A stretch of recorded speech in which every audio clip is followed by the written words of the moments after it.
Are you ready, kids? Aye, aye, Captain! I can't hear you. Aye, aye, Captain! Oh!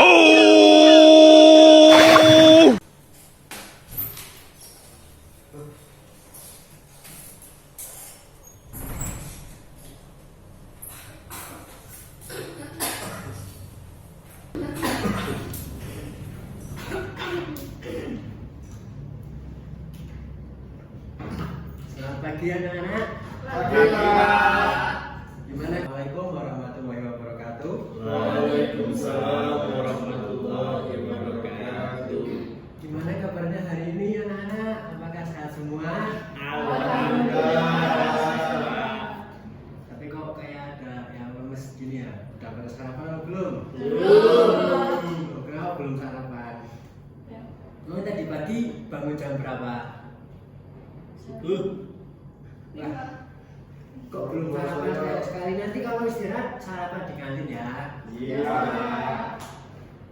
Sebelumnya kemarin ingat gak materi yang sudah diajarkan sama Pak Diki itu apa? Ada yang ingat apa enggak? Materi tentang apa? Enggak. Materi tentang apa? Ya benar sekali bahwa untuk pertemuan kali ini saya akan membawakan materi tentang Pancasila sebagai pemersatu bangsa.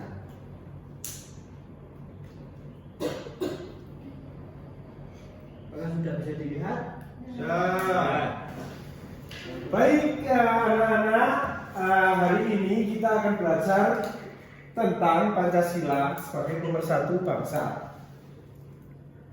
Nah, tujuan pembelajaran pada materi kali ini yang pertama itu menjelaskan gagasan para pendiri bangsa tentang bangsa negara. Selanjutnya menganalisis dinamika kelahiran Pancasila. Kemudian menunjukkan kedudukan Pancasila sebagai dasar negara, pandangan hidup, dan ideologi. Serta memberikan gagasan solutif terhadap perilaku yang bertentangan dengan nilai Pancasila. Nah, saya akan bertanya, apa semboyan Persatuan Bangsa Indonesia? Bagus. Mengapa persatuan penting dalam kehidupan berbangsa? Ayo. Bagus. Ini murid terpintar ini. Nah, kita langsung saja masuk materi. Pancasila itu tidak langsung menjadi satu kesatuan. Maksudnya nilai-nilainya itu kan ada 5. Itu berasal dari gagasan tokoh-tokoh BPUPKI. Yang pertama ada Muhyamin. Itu menjelaskan tentang yang pertama itu kebangsaan, kemanusiaan, ketuhanan, kerakyatan, dan kesejahteraan rakyat. Itu pada tanggal 29 Mei. Iya, 29 Mei 1945. Kemudian di tanggal 30 Mei 1945, Supomo itu juga mengemukakan pendapatnya yang berbunyi, yang pertama itu persatuan, kekeluargaan, gotong royong, musyawarah, dan keadilan rakyat. Nah, di tanggal 1 Juni 1945, Bapak Soekarno juga mengemukakan pendapatnya. Yang pertama itu kebangsaan Indonesia, kedua internasionalisme atau kemanusiaan, yang ketiga mufakat atau demokrasi, yang keempat kesejahteraan sosial, dan yang kelima ketuhanan yang maha esa. Selanjutnya, dinamika kelahiran Pancasila. Proses panjang lahirnya Pancasila yang pertama itu di dalam sidang BPUPKI pada tanggal 29 Mei sampai 1 Juni 1945. Di dalam sidang BPUPKI sendiri itu, yang pertama itu dibentuk panitia 8, kemudian ditambah 1 orang menjadi panitia 9 dan membuat apa ya namanya, Piagam Jakarta yang berisi itu nanti saya jelaskan di besok itu ada materi Piagam Jakarta juga ya.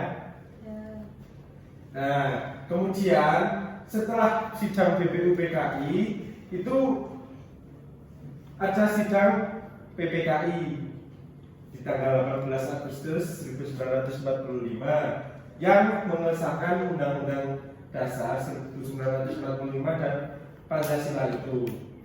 Dan juga di dalam Piagam Jakarta itu sila pertamanya itu kan ketuhanan dengan kewajiban menjalankan syariat Islam bagi pemeluk-pemeluknya. Itu dirubah menjadi seperti yang sekarang ini. Kita masuk ke kedudukan Pancasila, teman-teman. Yang pertama, Pancasila itu sebagai dasar negara, itu sumber hukum tertinggi. Kemudian sebagai pandangan hidup, pedoman moral dan etika bernegara. Kemudian sebagai ideologi negara, yang mana Pancasila itu ideologi terbuka dan pemersatu bangsa. Nah, kita masuk ke aktualisasi Pancasila. Ini contoh-contoh implementasinya, maksudnya contoh penerapan di sekolahnya. Yang sila pertama itu ada toleransi antar umat beragama. Yang sila kedua menghargai hak asasi manusia dan anti perundungan. Sila ketiga menjaga persatuan kelas. Sila keempat musyawarah mufakat dalam keputusan kelas. Dan yang terakhir sila kelima itu gotong royong untuk membersihkan kelas. Baik anak-anak, dari materi yang sudah disampaikan tadi, di sini aku mau bertanya, siapakah tokoh utama yang menyampaikan gagasan tokoh utama yang menyampaikan dalam sidang BPUPKI? Ada yang tahu? Ada yang tahu? Ya, itu pertanyaannya. Beri aplaus pada teman-teman. Itu jawabannya benar sekali. Ketiganya menyampaikan gagasan di BPUPKI. Jawabannya Mbak Ari tadi itu sudah benar. Dari ketiganya tokoh BPUPKI tadi itu menyampaikan gagasan penting dalam sidang BPUPKI yang menjadi landasan utama perumusan negara di Indonesia. Oke. Nah, dari materi yang telah disampaikan tadi, sekarang kita bentuk menjadi 5 kelompok ya. Satu kelompok terdiri dari 2 orang. Untuk tugasnya yaitu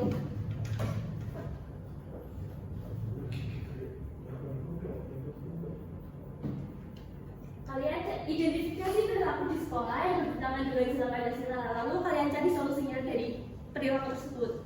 Nanti satu kelompok satu sila saja.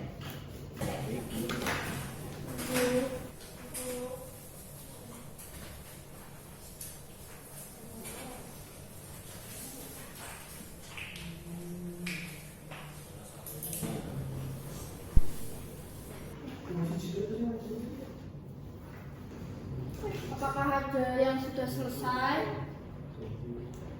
Kalau sudah selesai, boleh dipresentasikan di depan. Saya Ya, silakan.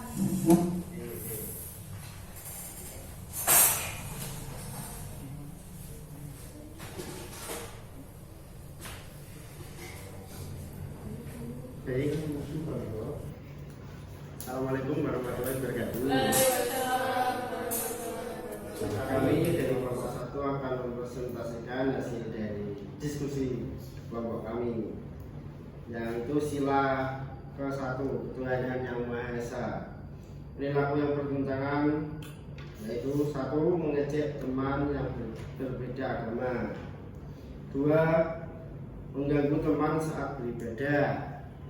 Terakhir, tidak menghormati kegiatan keagamaan di sekolah. Lalu untuk solusinya, yang pertama kami menanamkan sikap toleransi dan saling menghormati. Lalu yang kedua, guru memberi teladan sikap toleran. Dan yang terakhir, mengadakan kegiatan keagamaan secara adil untuk semua agama. Baik, itu yang dapat kami sampaikan. Terima kasih. Wassalamualaikum warahmatullahi wabarakatuh. Waalaikumsalam warahmatullahi wabarakatuh. Beri applause dulu. Karena waktunya sudah habis, presentasi dilanjut minggu depan. Baik, terima kasih. Segini saja materi yang bisa Bapak sampaikan pada pertemuan kali ini. Berhubung waktunya sudah siang dan sudah masuk waktu makan siang.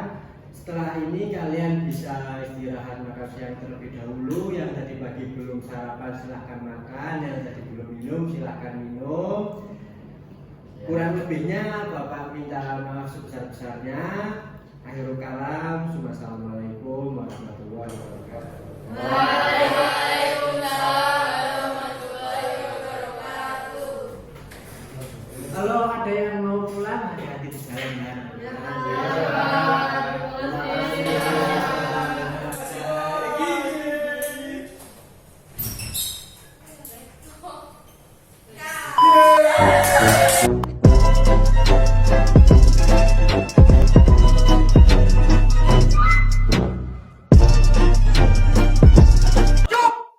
खत्म bye bye tata good bye